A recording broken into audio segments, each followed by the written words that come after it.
Welcome to the Two Dudes Talk Music YouTube channel. I am the Reverend Raff. We did it. We made it. Because when a band's name starts being everywhere, it can be very easy to go like, okay, like. Just because I know what it's like to feel left out and to feel like people are weird or mean to you, and so I never want to be that person. And I want. This here is my good friend Kyle, aka the BeerBuddy. Big opportunity. You guys must be stoked you're on the first day too, because you can just sort of shoot. Yeah, you can just relax. Brian was sitting down with his our longtime friend and his former bandmate Meegs from Cold Chamber, and they were having coffee, and Brian was. When those questions go, those hearty chuckles. You know what that laughter says to me is like, people y'all don't even know what's coming. People just are gonna be minds are gonna be blown by that. No, it will be a fucking banger. What is happening, everybody? I am the Reverend Raff, joined once again by my good friend Kyle, aka the BeerBuddy. What's going on, everybody? We are the two dudes who talk music, and we are back for another podcast episode for you. Yeah, buddy. Another podcast episode for you. If I'm looking at my calendar right and looking at the schedule, the release schedule, I think this should be our last episode coming out before The actual event. For Nowherefest, which is going to be crazy. That's going to be a hell of a lot of fun. That deserves tons of cool. Yeah. I'm only drinking soft drink, but let me. That deserves a crack. Here we go. Get that one in too. But yeah, so Nowherefest is coming up real fast. Just let me pull up my thing for the details on that. I really should have had this ready, but I am a complete hack and total amateur. What is it? 14th of June? 14th of June, yes. 14th of June. 14th so at the of time June. of release of this episode, that's only a couple of days away. It is. Only a couple of days away. So you should get your tickets right now. We will have a link down in the description. You'll get Dark Law, Anton Amasia, Bon Coffin, Oceans and Omens, T-Rex, Autopsy, Plague Dweller, and so many more fucking bands. Yeah. A whole fucking day of music for only $40. Mm. That's going to be at Amore Events West End in Brisbane. So check that out. We will have a link down there. Well worth your time, well worth your money. And I'll be down there and around there having a couple of drinks, celebrating a little bit for my old birthday. Speaking of my birthday, or birthdays, it is coming up to the birthday of the channel. So we will have our live stream coming up soon. Yep. Keep an eye out on the page for that. I'm thinking it's probably going to end up being the 21st. Yes. Possibly. That's June, looking like a potential date for it. So yes. keep an eye out on the for page. Pencil that one in. We'll be hanging out, having live streams, having a chat, having a bunch of drinks, checking out a bunch of stuff. We're probably going to go back and look at our reactions for the year, maybe pick some of our favorites, which ones we liked, have a bit of a chat about those, and just a bunch of other cool stuff. So keep an eye out for that one. Info's coming soon. The link will hopefully be up once we've confirmed the date, so you'll know and you can bookmark it or go to remind me when it's live, all that sort of stuff. That's it. Set your calendars. But look, if you're new here, firstly, hello. Secondly, we are the two dudes who talk music. We drop 6 videos every week on YouTube. So you get reactions, you get interviews, you get podcasts, you get all sorts of cool stuff. If we get extra stuff, extra videos and all that, you even get more videos. You get 7 or more videos a week sometimes. So hey, if you enjoy that kind of content and you enjoy your time with us today, please consider hitting that subscribe button. It would mean a lot. We are trying to grow the channel, gain a very natural audience. We don't like to get into clickbaity stuff. So, that's great. We do also have a Patreon. It's only a couple of bucks a month. You get everything early and ad-free. Just helps support the channel and help with some of the costs for things like, for Zoom and all these kind of things that we need. So, yeah. But look, other than that, my man, my brother, my friend, how are you doing? I'm good, bro. I'm really good. I'm excited to see your coverage of Nowherefest. Really excited to see that. Me too. I'm hoping everything gets cleaned up for the show for Thrashville, because I think that might be a bit of a touch and go situation because I haven't heard much from them. So Central Coast, sort of Newcastle type region, right? Yeah. So hopefully everything's okay in that front. No more rain. I think they were a bit further south than the worst of it, so hopefully they're okay. But yeah, maybe just double check, reach out to them, make sure it's all still going ahead. But that one's Thrashville's also coming up 28th of June. It is. They'll have Mudrat again. T-Rex Autopsy's playing that one, and we'll have a bunch of other cool bands on that too. And Kyle will be out at that one, so you can go and say hi. And also, I know you have been a busy little bee. You've been a busy little bee I have out been. delivering the T-shirts to people. Yeah, Posting them yes. out, making sure they're going out. I did. So everything got posted out. I think our good friend Kazi should have his. I think our good friend Tristan and Chani should have theirs. Off the correspondence from Australia Post. I dropped off Sam and Cash's yesterday. David got his one yesterday. Got to take mum and dad's around theirs. The couple I got to go to the UK are going out this week. And then you have a buttload that I need to send to you. Yes, indeed. So there's like another 11 shirts that need to go out still. So be patient. Yep. So those will be coming up. They are coming. Yep. They're getting shipped up. I really, really hope they're here in time for Nowherefest, because I'd love to rock one. I'd love to rock my shirt at Nowherefest. Yes. But we'll see. We shall see. Well, as long as Australia Post doesn't fuck us on it. Well, that's the options. It's, do I give it to a band to send up there and they give it to you on the day, or do I post it and hope that it gets there in time? We shall see. Yes, but we'll discuss it after this. Yeah, we'll discuss it after this podcast. We'll work it out. But no, they look amazing. I wanted to wear it tonight, but I'm just like, no, I don't want to wear my one until Raff has his one. And no, that's wouldn't okay. feel right. No, it doesn't feel right. You can wear it, mate. You can wear it. What have you been listening to lately, dude? What have you been listening to? Okay.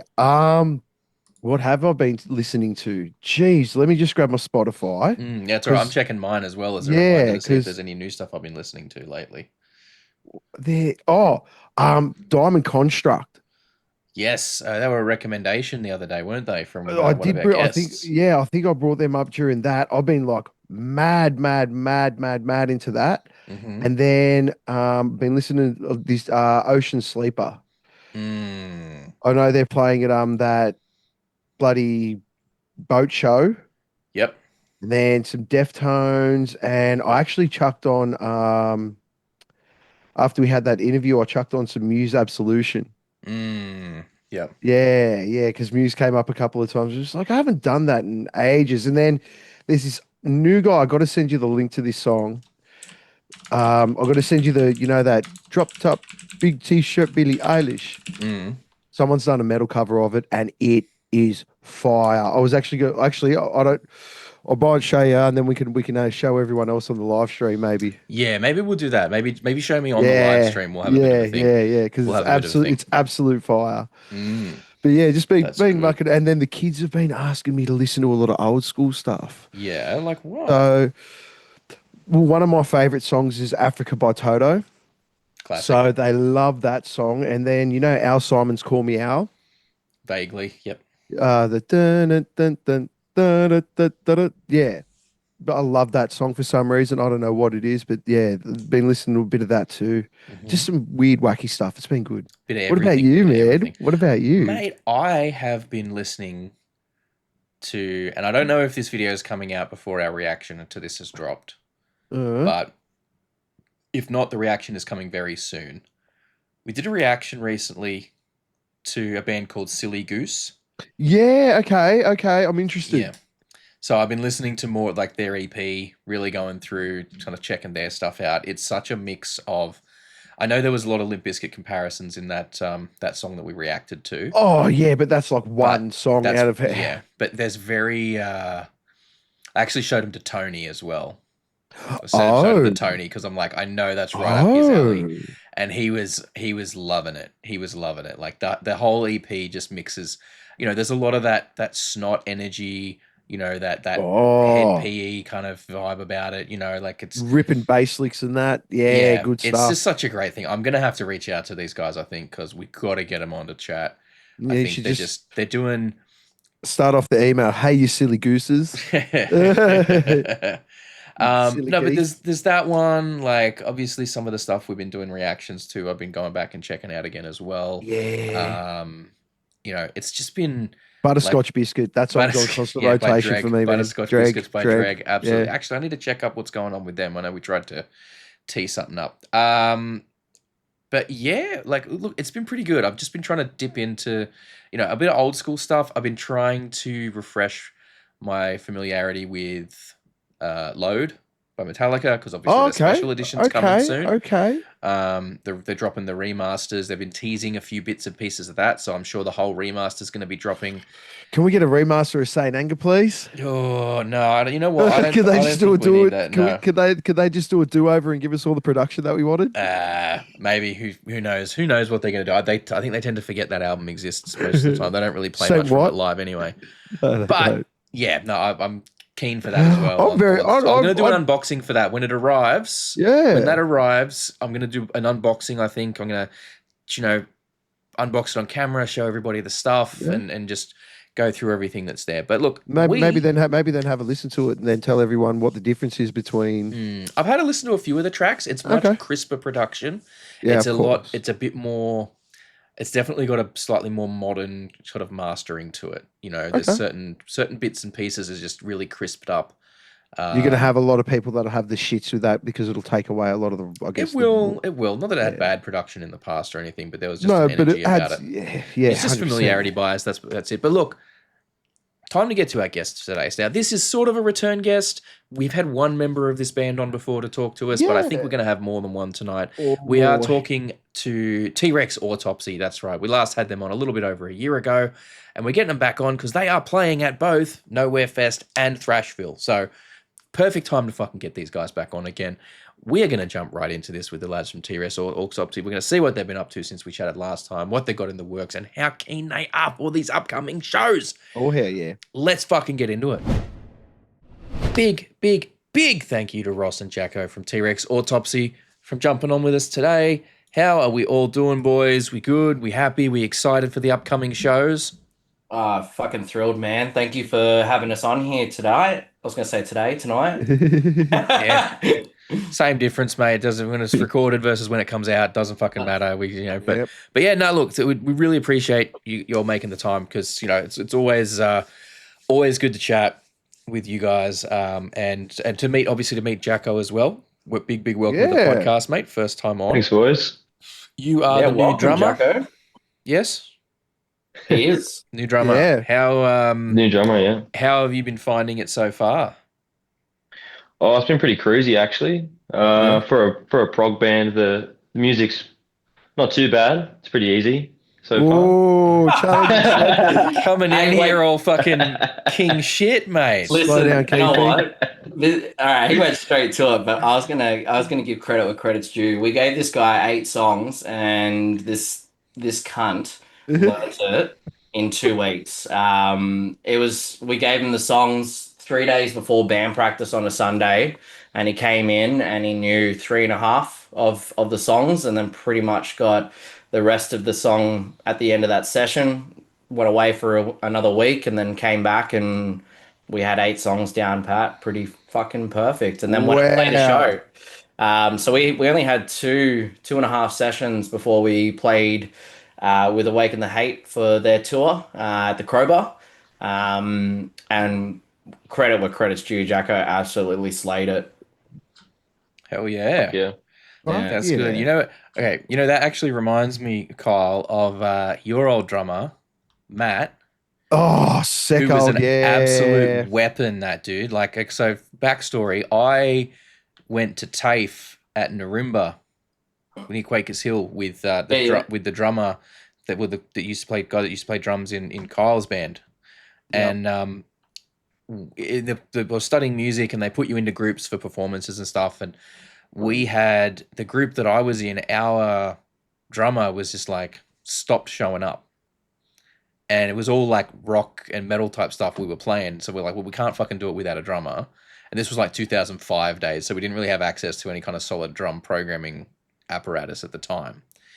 And, so the idea is they put you in groups, you learn a bunch of songs, and you perform a show.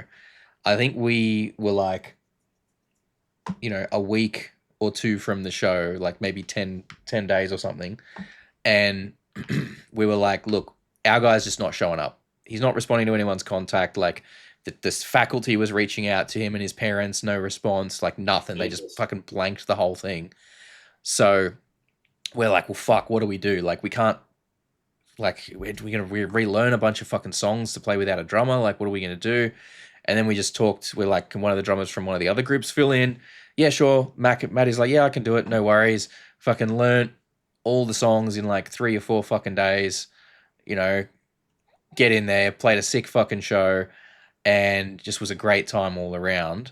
And I was just, you know, and when and look, when I've been doing tribute shows or stuff like that, and I'm like, oh, does anyone know a drummer that can do some shit?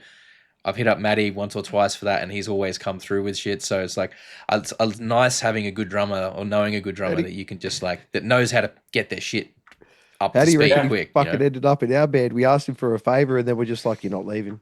You're not leaving." Like that's it. You're not leaving. Well, it was how we came across was we were thinking about drummers that were in, you know, like the Sydney region. And you know, I don't want to say that, you know, T-Rex is, from what obviously Jacko said there, it's all nice and easy, but you know, we, not that we demand a lot, but we want to do a lot, you know. So it's a big ask when you're saying like, hey, you want to come join this band that wants to do fucking Middle Eastern shit mashed with, you know, heavy metal, mashed with thrash, mashed with some Deftone vibes and some shoegazy shit, and you know, it's all over the place in terms of like what that is, maxed in with, you know, sometimes 7 to 10 minute songs. It's a lot to ask someone to go on and learn, you know, a 45-minute set where there's a lot of bells and whistles for it. And a while back, our now new guitarist, Lyric, had hit myself and Craig up about joining a Opeth tribute band, and had some really fucking great discussions. And then there was this point where I went, fuck, there was this dude that wanted to play in an Opeth tribute band with us.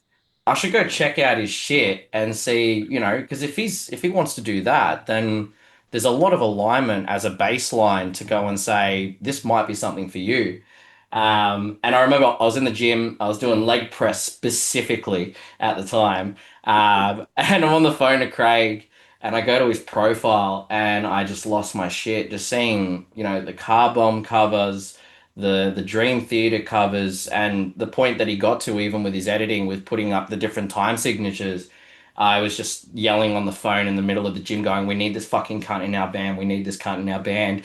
To hit him up and just say, hey, we've got to run a shows. Do you want to come fill in? And we were like school kids, man. That first session, it was so hard not to ask him to be part of it, because he just laid it all on the wall. He jumped out and went straight to, here's fucking all my tools and everything that I can do, and then honed it in and then played the songs. And it was like, yeah, it's just, there's this moment, and I know you boys probably understand this very 100%. that when there's this moment that when you get in a room with another musician and you play and you have that feeling of just ultimate connection. The magic. The magic, yeah. And on top of that, you know, it's again, it's a big ask to ask someone to come into something that's, you know, a full steam ahead doing stuff where there is sometimes it might feel like a little bit of creative, you know, you're not going to have as much creative drive through it. But mate, this guy's come in and flared up songs. In that show that we had for Crowbar with Awaken the Hate, I stopped singing the lyrics because I just wanted to jam up, because I'm just like, you're fucking me up with your drums here. Like, this is insane. And not a like, oh, you fucked me up. This is like, this is fucking brutal. Yeah, You just took this song from a 10 to a fucking 11. And yeah, it's beautiful. Beautiful walk of life. His dad's a musician too, which is awesome. So, you know, when you think about, you know, a music group, it's a relationship, it's a family. So it's even better that, you know, we're able to then have that walk of life with the extension of his dad too. So That's mad.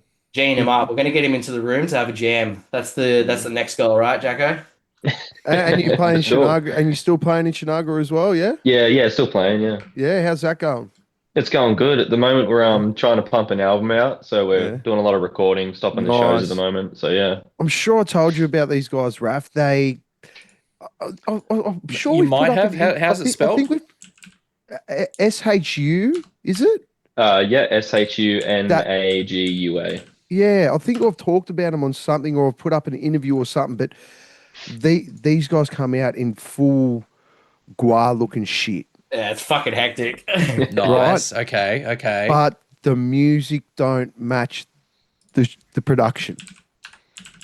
Okay. Like it's jazzy, it's bluesy, but it's still heavy and it's weird and it's fucking mad. They are a Okay. great watch. And I don't know. That might have a bit of the ghost effect on me, to be honest with you. yeah, I'll have to say, I'll have to is- check it out. It is I'll have to really check it weird. out. But You got to give it a go. It's still Yeah. but the story that happened at Ram It Down is Okay, here we go. so they have a little bit where they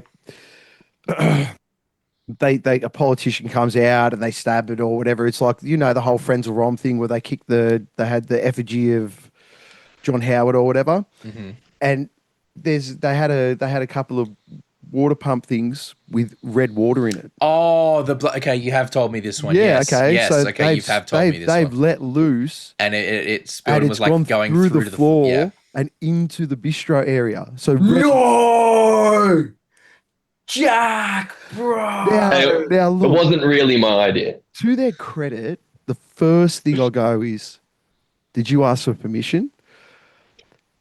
The singer went, yeah.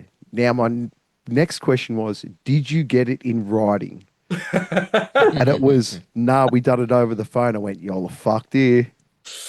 Oh Jesus! Was that was that down That in was a Camden? Camden. Yeah. Yeah. But they were nice enough. It didn't cost, it cost like next to nothing to fix Was that it. the show that Conspiracy Lunch played with as well that I night? can't remember. I don't think so. I It know was that with you guys Mirror were. Shield. Oh, Mirror Shit. Yeah, okay. But yeah, that was, but yeah, like they put on such a good show. It's a whole thing. It's like Mm, borderline Marithian. Mhm. mm. Look, hey, I Playing. love a good spectacle. Oh, Yeah. I love a it's good like theater spectacle. production, right? Like Yeah. it's putting it's a beautiful thing, and it's going to be interesting because Thursday we're putting Jack through the ringer, and we're doing a joint show with T Rex and Shoe, so Ooh, it'll double be Well, duty. Two sets. that'll be really interesting because like you say it's real easy, Jacko, but these guys are pretty high energy, and I mean technically yes. Shinaga a lot more technical in comparison to say T-Rex? I'd say so, yeah, because all the drum parts for Shinagwa have been rewritten by me. Okay. I'm not copying over someone else's stuff. So Okay. everything's by me Okay. and it's a lot faster and fucked Okay. up. Okay. I'm very interested to hear what comes out later on down the track with T-Rex. And well some yeah, fun facts, how are you right? finding the energy difference? Um, T-Rex is much cruisier going through the Yeah. songs. Does Yeah, that does with that give you Shinagwa a little bit? live. Does that give you a little bit more time to have fun in the set with them? Oh, for sure, yeah, Yeah. Good. 100%. Good. Yeah. Good.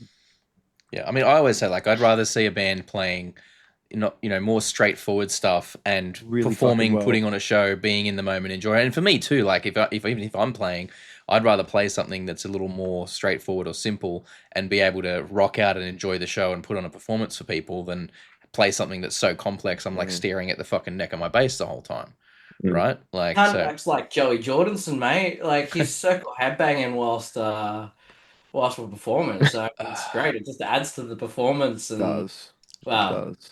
Carl, you know what the energy's like, so. Y'all are insane. What was the whole thing with going at fucking Elton Chong's in the bathrobes, man? Right, so it was Matt from Dead by Dawn who was in Yeah. T-Rex for close to 18 months. We're massive Star Wars fans, right? So he put on a May the 3rd Destroy You in conjunction with May the 4th and Yeah, Revenge nice. of the 5th. So a few of us dressed up and I decided to put on that Obi-Wan Kenobi outfit, and I think I lasted a song because it was fucking hot. Yeah. So pre-prepped, make sure I wore my clothes underneath it so then I could just fucking whack it off straight away. D-robe. Yeah, and I derobed for that show very quickly. But I mean, at least there's some good snaps for it. Yeah, I mean, well. you gotta. Sometimes though, like you see some bands and the shit that they wear on stage, and like great example, perfect example for you. A couple of Good Things festivals ago, so not the one that they had last year, but I think the one before that. I was in attendance for that, and I caught Stand Atlantic's set. Yeah, right. Nice. And this was like 40 fucking degree day, hectic humidity, and this was in the tent at Brisbane Showgrounds. Yep. It was packed and there was just no airflow in there. So you know how that gets when there's that many bodies in a fucking space and there's no airflow. And it's humid. Everything's amplified, right? So it must have been easily 45 plus in that fucking tent with so many people. And Stand Atlantic come out on stage and they're in like VB green tracksuits. Yes. And they spent the whole fucking set jumping around on stage in those tracksuits. And I'm just like, how are you not passing out from just heat stroke and just overdoing it there? And I know adrenaline's a powerful drug, and it can, get you going, but I'm just like, yeah. I thought they were going to come out in it and then maybe like take the fucking, like the top half off or something. But no, they pretty much wore them the whole time through. I'm like, y'all are fucking insane. And then obviously bands drinkers, mate. Obviously bands like Slipknot that have done, whole careers performing in jumpsuits and masks in all sorts of fucking weather. And now what? It's like 2-hour sets, hour and a half sets or something shit that they're pulling off. Like something like that. Jonathan Davis is there sucking back on an oxygen tank still, and yeah, well, I mean, you love you, John. Come on the podcast. Yeah, agreed. Come on. So, I mean, look, we were saying, we kind of said in the intro, it's been a little over a year since we had you on last, Ross. So obviously there's been, a bit of a lineup adjustment there. But what else have you guys been up to in that time? So we went back. I think we'd spoken briefly. I know that Kyle and I had briefly spoken about going back and working on an album and getting that released. So we readjust where our production was coming from, and readjusted some of what had been recorded, just improved parts. We thought if we're going to go back and we want to actually release this as a full composition of what it was intended for in the first place, rather than just having drips and drabs, to make sure that the mixing and mastering was at its full capacity. So started working with Josh Adams. He and I had actually bumped into each other at a concert at the Hordern Pavilion. Mm-hmm. Got to chatting, and he was like, look, let me do one of your tracks and come back. Tell me what you think from a first iteration, and then we can line something up if you want me to do the rest of the album. So he came on board. There he is. There he is. Craig's muted and not visible. That's fine. But yeah, he came on board and it was a nice, easy sort of connection, because then he and I started working together from a vocal lesson perspective as well. So that conversation, that relationship developed further, and we got then that first iteration back for what was Beyond the Pleasure Principle, and it just hit so much harder. Just those little sprinkles, those little bass drops, those little added effects that ear candy. Yeah, the ear candy. But then not only just that, the guitar's cutting through, everything nice and leveled. So we're not far from completing that. We've laid down the final stuff for a couple of the tracks. There was a couple of rewrites on vocals and the way that we were approaching towards the end of what the album is. Mm-hmm. We just need to have a listening party. He's just moved houses, so we're waiting for him to get his PC back up and running, and then we'll jump in. And the idea, the loose plan, is that we'll have this out towards September, and accompanied with that will then also be a tour, an East Coast tour. So Craig and myself and another member of our local community, Kyle, I won't say who, we're working with them to have a joint tour, which would then be Brisbane, Gold Coast, Sydney, Newcastle, maybe Canberra, look at Melbourne, and then also Adelaide. So really trying to Sweet.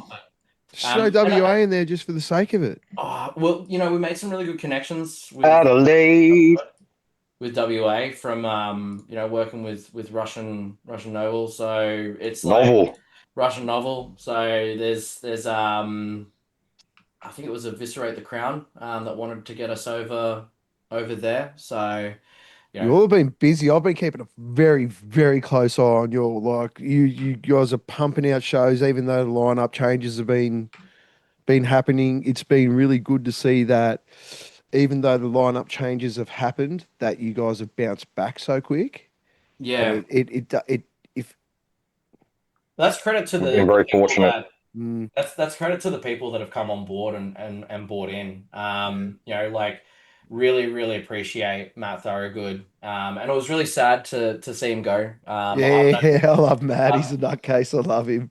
I've known Matt since I was like 8 years old. So, the first time I ever got up on stage, I was like 12 or 13, and that was with Craig and Matt, and we were playing Lamb of God and Machine Head. So, to have him in the band for as long as we did, that was just a really nice full circle. But also, his baby's dead by dawn, and we didn't want to hold him back. He's doing so much for the community with Ragnarok Entertainment as well. He's doing so much with the, Ramalid and the Rammstein tribute side of things. So, it was hard for him to juggle all of it, and he didn't want to hold us back as well. So that's where Lyric, and I was thinking about this last night actually when I was having a shower. I was thinking of you, Kyle, when I was showering actually. Nice. That Nothing sus. Nothing sus. Getting clean. Just getting clean. That like we've brought on Lyric, and that's a kid that lives in Lithgow, right? And I personally had no fucking idea how far away Lithgow is. Oh yeah, it's a bit of a fucking hike. It's a bit of a fucking hike.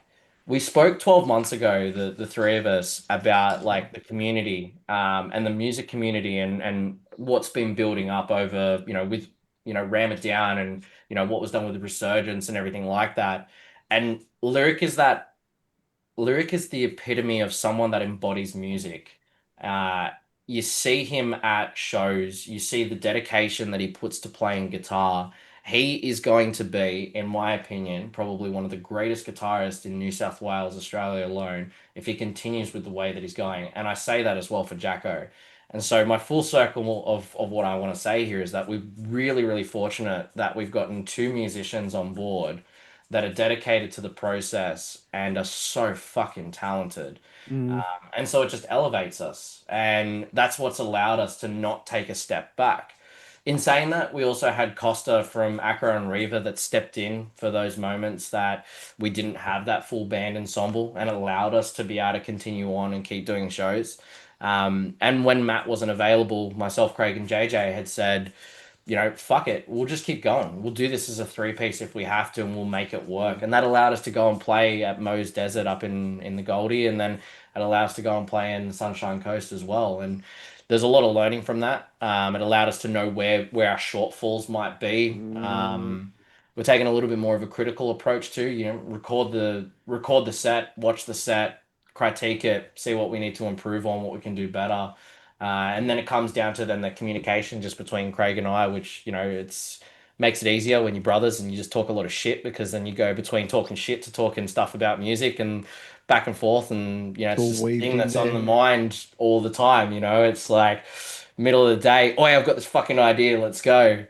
But to round it out, you ask what else is happening. It's allowed for a different perspective on music as well. Brought something to Craig and Lyric, and then Lyric's adding flair. Craig's doing things that's making me go like, fuck, that sounds like a really great transition. And then Jacko jumps on the kit, and he and I are just jamming out for, just a random session, and there's just fucking cool shit that's coming out as a result of it to want to then just write. It makes it so difficult because there's so much fucking music that Craig's developed. There's all the music that I've developed to then slap it in. So I think what will come next, besides that concept album that we spoke about ages ago, happening, that's actually in production. We've done probably half of it. So whilst we've been working on the first album, we just went straight into working on the second album. But that'll come, and then I think there'll be a lot of with that as well, just getting Jacko to mix it up, add his flair, get Lyric to mix it up, add in his flair, and just create something that's from everyone. I can't wait to hear that. That's amazing, dude. It sounds like the biggest problem you've got is effectively a selection headache. Like you got so much good shit, and the tyranny of time. Yes. I mean, on one hand, time is really good, where then you have a bit of material that you've been sitting on and you're excited about. And then if you're me, you write a lot of the stuff and then you can't play it well. And then and then months and months passes, and then because there's so many moving parts happening. I then can come to the fellas later, a year later, and be like, oh yeah, here's how it's in its embryonic form now, where there's, I guess you could say, it's been leveled up because I'm getting less shit at the instruments. Well, we really, as Ross would say, I don't know how much I've missed because I'm technologically inept, and Zoom was being a bit of a shit.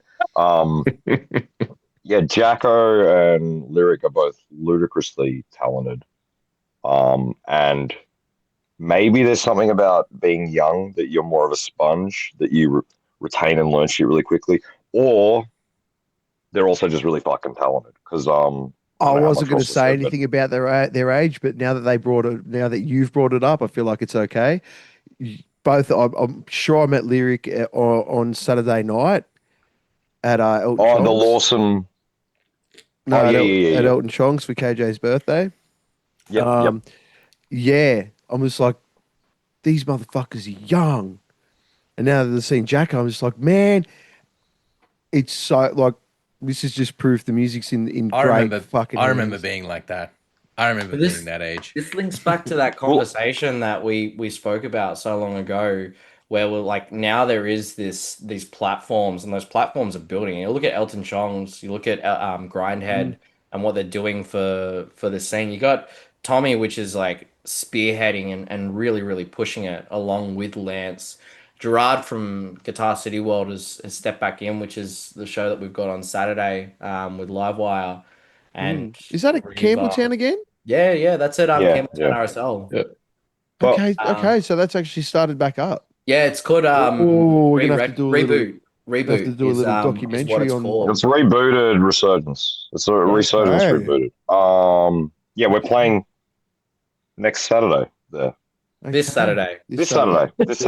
Okay. This Saturday is the next Saturday coming. Yes. Incoming. No, the last Saturday technically when it comes out. Yeah, but that's what that'll be in the past. Right, but I mean, look, this is the thing. Like, I love, one of the things I love about you, Ross, and just about the whole T-Rex Autopsy thing is you are always working. You're always working on something. You're always working towards something.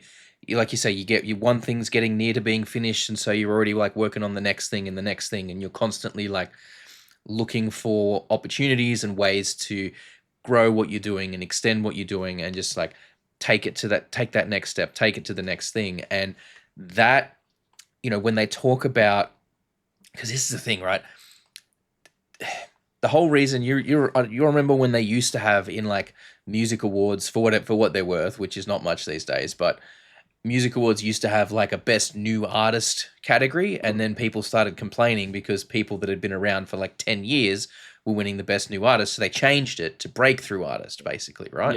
Yeah. That, and it's the idea of, luck is a big part in luck can play a huge part. Like, you just happen to be playing the right gig on the right day and meet the right people, and that can open up a lot of doors for you. But making your own luck is very real, in that if a band that is lucky but hasn't done the prep work, the groundwork, put in everything, put in the grind to be as prepared as they can be, they might not be in a position to take advantage of an opportunity that comes their way. Correct.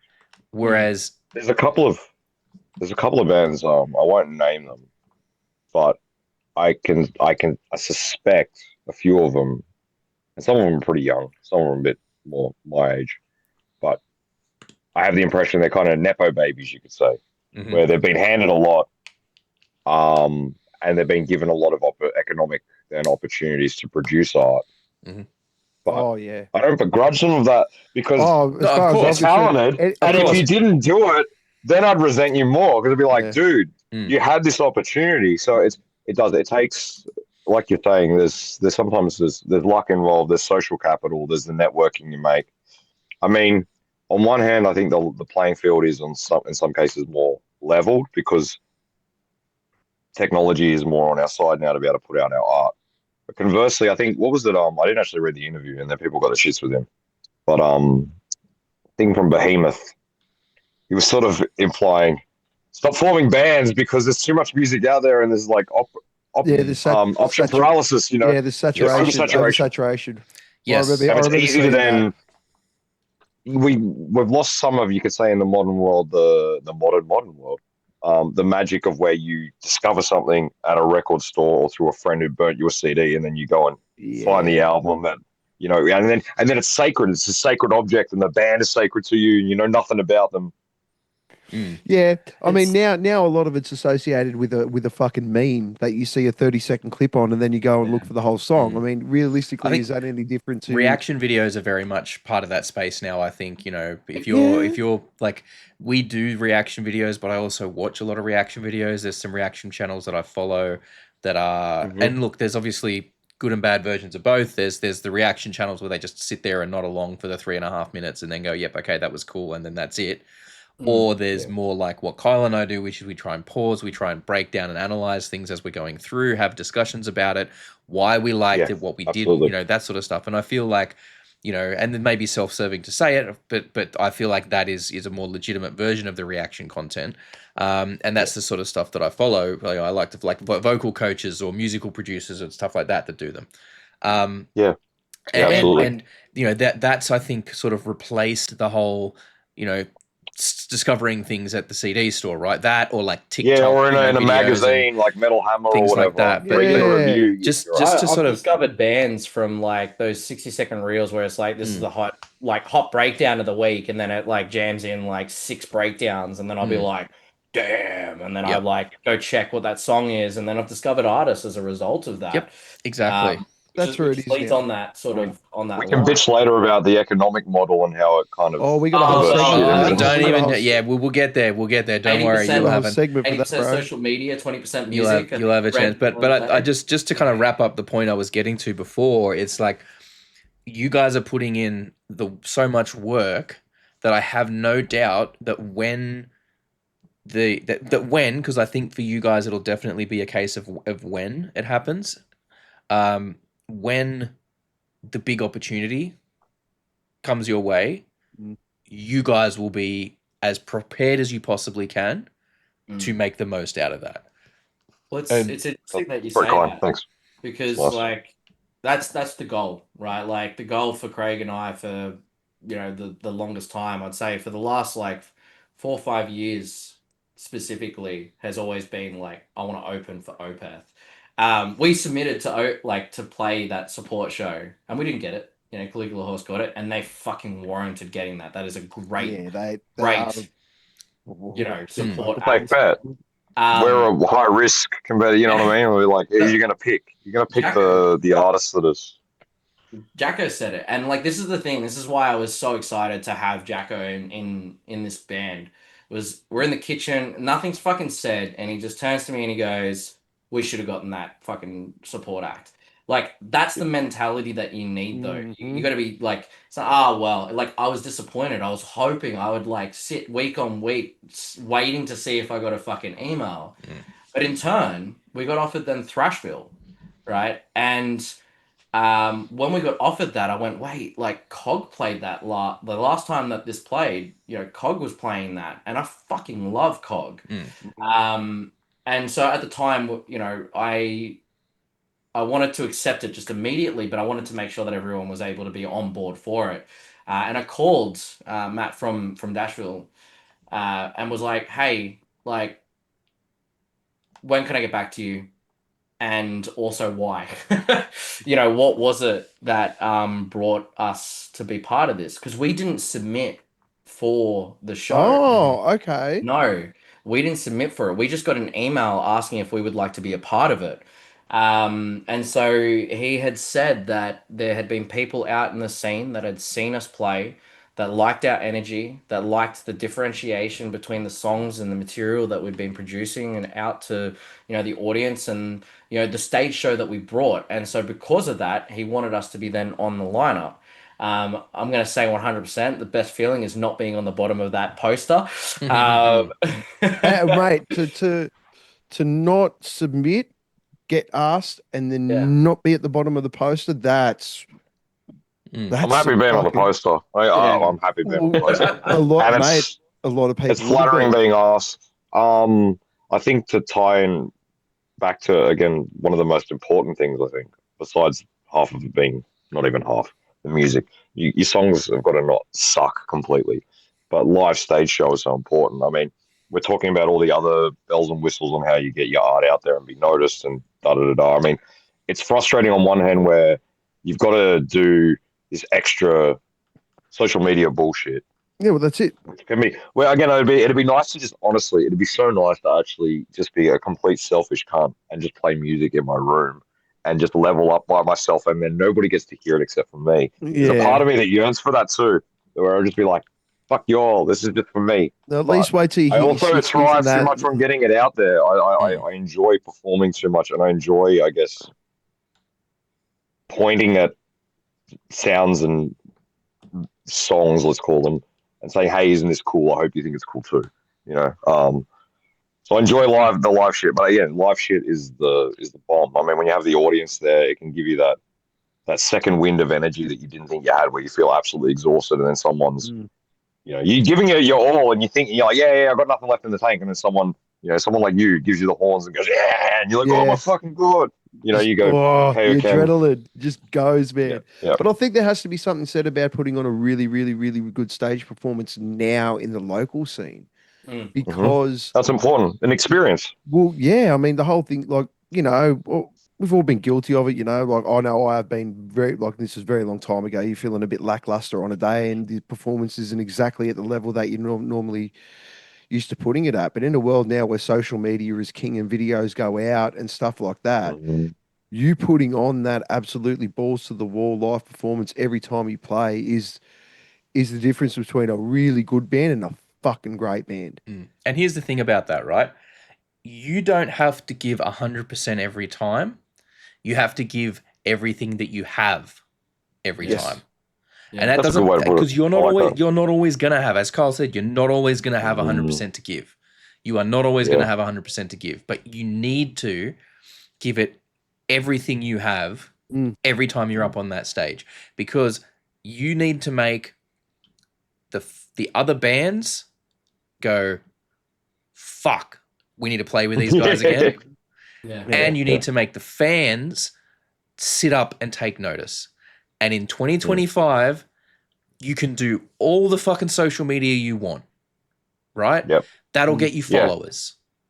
But the live show being kick-ass consistently is how you get fans. Yeah, it's how you fans and followers are not equivalent. Followers are one thing. Followers are great. They'll follow you on social media. They get you more views. Okay, cool. That's a number that labels might want to look at to try and see if it's worth their time to talk with you. Okay, fans are what you really, really need. Absolutely, of course. And fans are the ones that will listen to your shit. Fans are the ones that will buy your merch. Fans are the ones that will drive 5 hours to go to a fucking show. Right? Like, those people are insane. Fans are, but you're right. That's what fans do. Absolutely. You know, you don't want you want fans over followers, and I think this is way too many bands want to focus on the latter and getting as many followers as they can to build that. And I mean, even in this fucking game, even in the YouTube game, right? Like, we don't.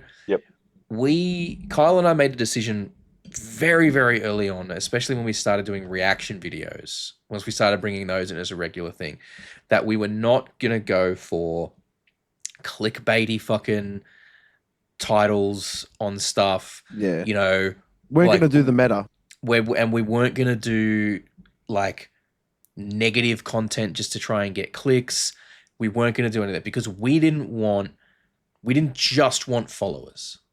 We want not so much fans, but we want people, we want subscribers, you know, we want people that are subscribed and engaged with our content and love, and get along, and just like they respect our idea of being passionate about music and sharing that love with the people that we care about, and just with sharing that with the world and with each other, and people that want to build a positive environment to have these discussions around music. Like, are there moments on the channel where negative things are discussed? Yes.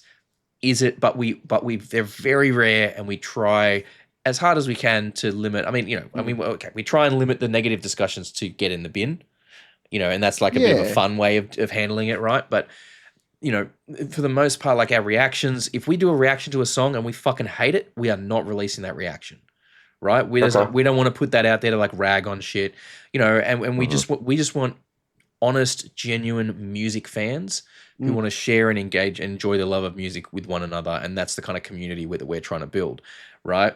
And that to me is way more valuable. Like I would rather have 500 like people that are just engaging with the community and just enjoying that chat, getting along with that, than 50,000 people that clicked the follow button but then never watch, never engage, never comment, never do any of that stuff, right? Because that's meaningless to have that number. So this is what I mean. Fans over followers is so important, and that the social media content game is that it's a lot of people, and yes, it can be important as a step towards building fans, and there's ways to use that to build fans, but so many people don't do the part that's necessary to get to that point. Well, it's interesting you raise that distinction between the two, because this is how dumb and naive I am, I guess. I always just assumed the whole fucking time was to get fans. Like, I always just assumed that the people who would be following you, presumably, would be then a fan. That's what of the it's music. meant to be. Like the common sense. But then I guess some people, there's the phenomenon of people who hate follow shit, which I get. When that first came on my table, my plate, and that was, dude, don't you do that? I'm like, what are you talking about? I've never heard of it. Like, yeah, I follow this person, I fucking hate him. I'm like, why? Why would you do that to yourself? The bands that share memes, that's the other one as well. Like you get bands that would share a lot of memes on their pages, or do that, and it might, maybe it'll grow your numbers, but how many of those people? How does it translate? How many of those people are listening to your music regularly? How many people are engaging with your content, sharing your content, being excited to go to a show? Yeah, it's not nearly as much. Look at that word of mouth thing, which I guess a word of mouth can also include you literally share it to someone. You got and that's a big thing. Are you getting the 20,000 shares like you probably deserve? No. Well, it's like group. I feel like we don't deserve that. A lot of you fucking do. I'd love to deserve that. You fucking do. Oh, thank you.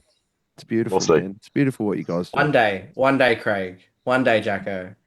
One day I'll be good enough to take these compliments as honestly. As I'll be less shit than I am now. I think with the way you guys are going, especially with now the way bands like Bloody Wood and Baby Metal and stuff like that have really exploded onto the scene, and get ready for our upcoming one. There's a new that Papua New Guinea thing came up on my news feed, Raff. Yes, that's going absolutely gangbusters at the moment. So I can't wait for everyone to see their reaction to that. Yeah, that one will be out by the time we drop this video. It's a Papua New Guinea band, and they've just dropped a song about like this whole really in-depth thing about like the Bougainville mine and the crisis around that and everything. And it's hold on a second. Yeah, it's a great song. Like really, it'll be out on the channel by the time this video goes out. But sorry, Ross, you were about to say something before I did. You were. Yeah, I was gonna say on the word of mouth. I feel like it's there's a lot of group chats, but now I find that there's a lot of accompanied with that like Spotify group playlists that end up being made. That and the other week. My mate was just like, I need new music. And I'm like, I always have new music. And the first track I chucked in there was for Craig, even though he's not in there. But it was Rock and Roll McDonald's, because everyone needs to know that song by Wesley Willis. If you haven't heard it, go enjoy it. It is not metal, but it's a great track. But more metal than metal. That, it was, like everyone was chucking in their songs. And then part of that were then people were chucking in new releases. And the Saturday, a mate of mine came up and was like, have you heard the new Falling in Reverse song with Manson? I was like, no, I haven't. But got in the car and I started driving home and then chucked on this playlist, and lo and behold, the song comes on. And I'm like, perfect. And it was like 5 new songs. The new Electric Callboy track came on, and then President came on. And I'm like, I wouldn't have gone out and necessarily listened to this. So much of this is like, I find where people get listening fatigue to a band, and then it's a case of going out to those that you trust to then be given new music. Oh yeah. And that's the biggest thing, right? Those that you trust. You know, one of my mates comes to me regularly and he's like, 3 years in a row, you've given me bands that have given me #1 of the year. You know, let's go for year 4. What's your band this year? And I'm like, I don't know if I can go for a fourth, but we'll try. Um, but I'm interested from your perspective, and not to take over your host question, Jack, for you, because like we're all old cunts in this room right now. And I can say that now. I'm about well and truly above 30. But for you, the discovery of new music or the discovery of local music, and it's not like you're in, you know, Sydney CBD. You're down in Wollongong, so Yeah. it's so much harder in terms of that community base. Like, how do you find discovering local bands and discovering then new music on top of that? Honestly, I think it's mainly through, seeing like some bands I like Gossica Live, and then just the support acts. And I'll be like, oh, who's, Destruction of the Healer? I'll go listen to them. I'm like, yeah, they're great. And then I'll go to their shows and then see who's on the supporting act for them. Okay. Shit like that. Yeah, but see, he's a muso. He doesn't count. You need to ask. His age equivalent that doesn't play in a band and can't play an instrument. That's it. Like the bubble Because is real. yeah. The bubble is real, guys. You're the Like, outlier. we have it's a discussion that we've had on the channel before as well. Like Kyle and I, we talked about this. Like, we are in a bubble. We are music fans until we're fucking dead in the ground. We crave new music. We crave always something novel and interesting and different to listen to. So we will constantly seek that out. I mean, I'm chronically online, so I'm on like TikTok all the time, and I've found literally hundreds of bands on there that are on my list to check out in a more like detailed way. It's there, right? The avenues are there to find these things, but the question is, how is the average non-musician? How is the person outside that bubble? Yeah, just the Yeah, music there's a- enjoyer. Finding new music, and that's where you need There to was an be. article I read a little while ago, and part of me bristled at it because I was like, what the fuck? And then I went, oh, of course, non-musicians.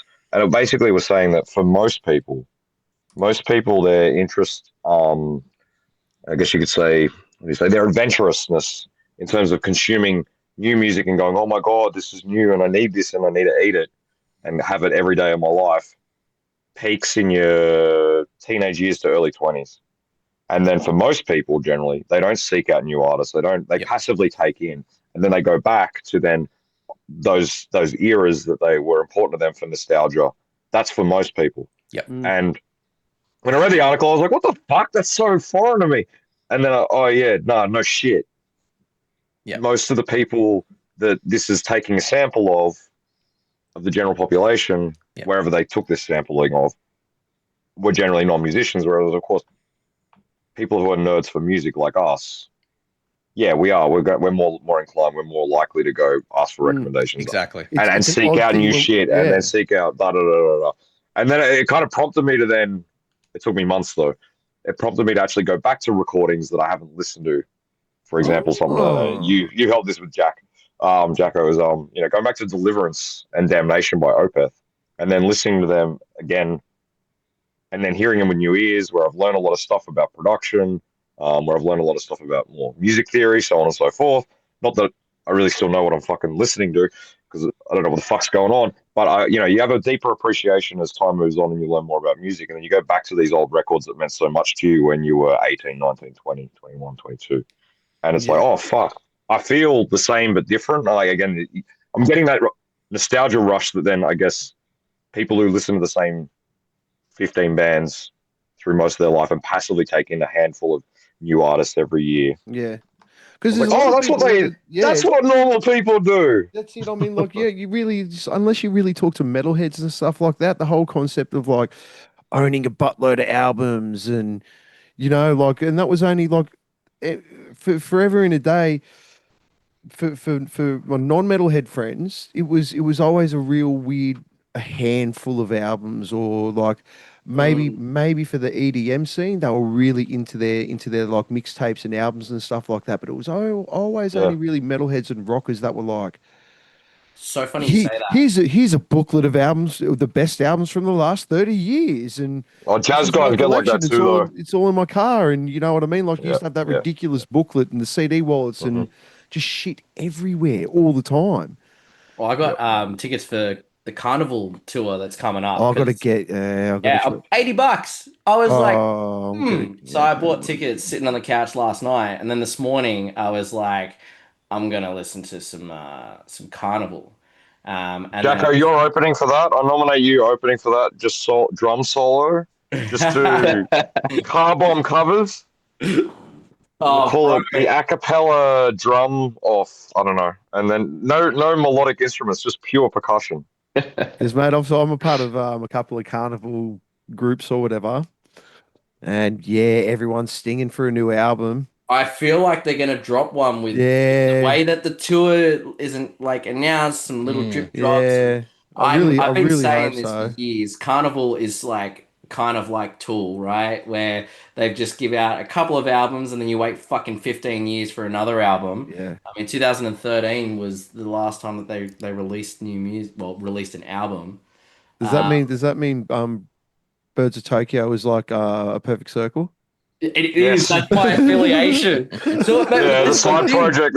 Wait, are they more popular? I don't know. Yeah, they are. Birds They of have Tokyo more. definitely. They have more commercial appeal. Yes. But it made me go listen to Birds of Tokyo afterwards. I went and listened to Universes, and I was like, "Fuck, this is such a heavy album for like Birds of Tokyo." And then I went and listened to Brace, which is like a heavy album for it.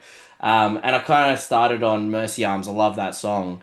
And I was on shuffle, and it chucked on Catastrophe, which I'd never really listened all too much to.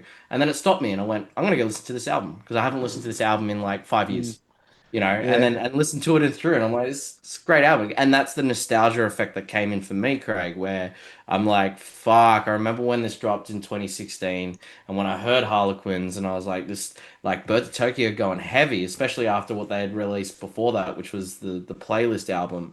But You know more than me. I know some songs off, I think, their first record. look, Ian just Something rides about that plans. We made plans. Yeah. It's like 2008 or 9 or 10 or something. 2010 self-titled album. What was the album with Broken Bones on it? Wasn't that the one that they had? Broken Bones was on Universes. Yeah. Yeah, 2008. Yeah. Oh, I'm not I've got Jake. gear running. I have Jake Elder, who played a show with us recently, just trying to call me. Oh. He's on the album that we're going to release this year. Okay, Yeah, there you go. okay. There's some serendipity. Why the fuck is Jake calling me? I like that cunt. I like him a lot. Came Pretty fond of him. and filled in for that show that we played with me in bathrobes, we'll call it. Obi-Wan Kenobi bathrobes. Yeah, I'm sorry I called yes. your Jedi robes, bathrobes. Yeah, get with the game, mate. Get with the Sorry, fucking mate. game. I'm sorry I Come on. offended you, Jedi Knight. So look, let's wrap up the podcast here because we got other stuff which we got to get to as well. But Of course. so we got Because we're waffling. I want to say this quickly, and then stop me if we did. Did we mention how we actually met Jack? Yeah, we did. Yeah. Okay. Yeah, good. so that's important. we got Nowherefest coming up very shortly. We got Thrashville.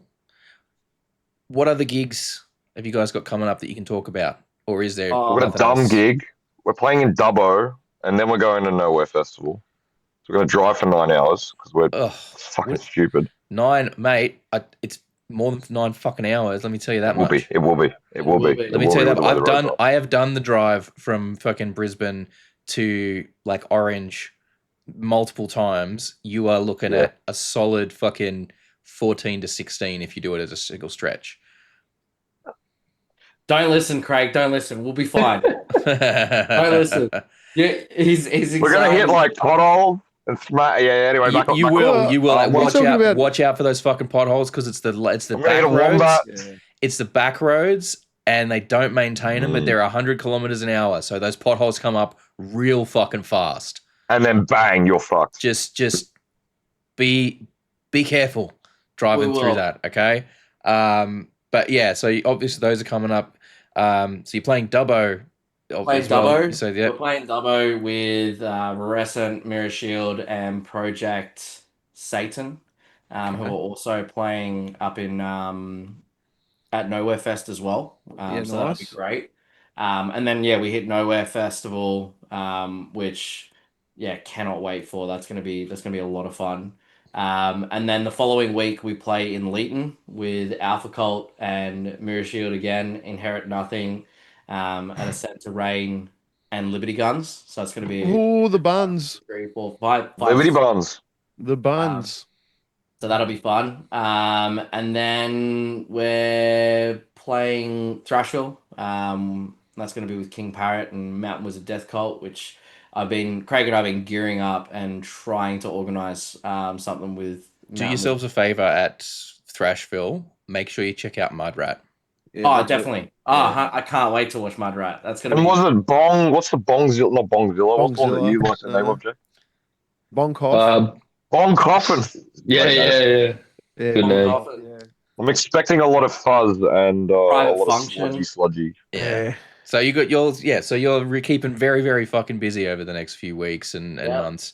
Then obviously with the album coming out, and then potentially East Coast tour again. So you guys are going to be very busy through the end of the year. So look, we will have all of the socials for T-Rex Autopsy down in the description. So make sure you go and follow them on the various platforms so you can keep up with what they got going on. Don't be a fan, be a follower. Start as be a follower, but then use that to become a fan. Go out to the fucking shows, listen to their shit. Yes. We'll have links to the Spotify and all of that stuff. And you guys got a Bandcamp? If there's a Bandcamp, we'll link that as well. So go to the Bandcamp and buy it from fucking there, so you can have it and listen to it whenever. And if Spotify has a hissy fit and takes it down, you've still got it. Well, yeah, you never know when they're going. They don't make any money. You know, Spotify keep go ahead and do that. Money, so. Get out to the shows because it's going to be fucking amazing. As we said there, we're still going to have links to the Thrashville and Nowherefest tickets as well. Make sure you go and fucking get them. It's going to be only a couple of days at the time that this drops until Nowherefest, so do not miss out. It's going to be a hell of a day, full of like 12, 13 hours straight of solid music, amazing bands. It's just going to be a fun day all around. So make sure you get out to that one. If you're around Central Coast, New South Wales, firstly, we hope you're doing all right with all the recent flooding. And if you can make it out to Thrashville, I'm sure, these guys would love to see you out there.